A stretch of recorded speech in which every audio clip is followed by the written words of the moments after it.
ছাত্র জীবনের একটি গুরুত্বপূর্ণ অধ্যায় মাধ্যমিক পরীক্ষা, কিন্তু শিক্ষা দপ্তরের আধিকারিকদের গাফিলতির ফলে পরীক্ষার আগেই ফাঁস হয়ে যায় দশম শ্রেণীর টেস্ট পরীক্ষার বাংলা বিষয়ের প্রশ্নপত্র।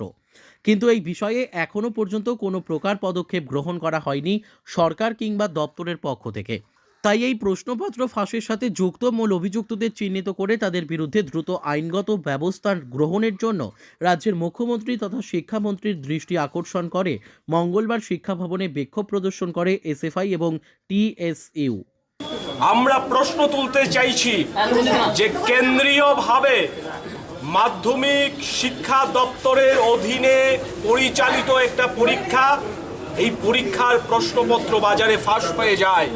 এই দপ্তরের ভেতরে ঘুঘুর বাসা রয়েছে। দপ্তরের আধিকারিকদের দুর্বলতার কারণে গুরুত্বপূর্ণ পরীক্ষার প্রশ্নপত্র বাজারে বিক্রি হচ্ছে, আর আমাদের রাজ্যের ছাত্রছাত্রীদের ভবিষ্যৎ নিয়ে এই শিক্ষা দপ্তর ছিনিমিনি খেলছে। Bureau report, news daily Bharat.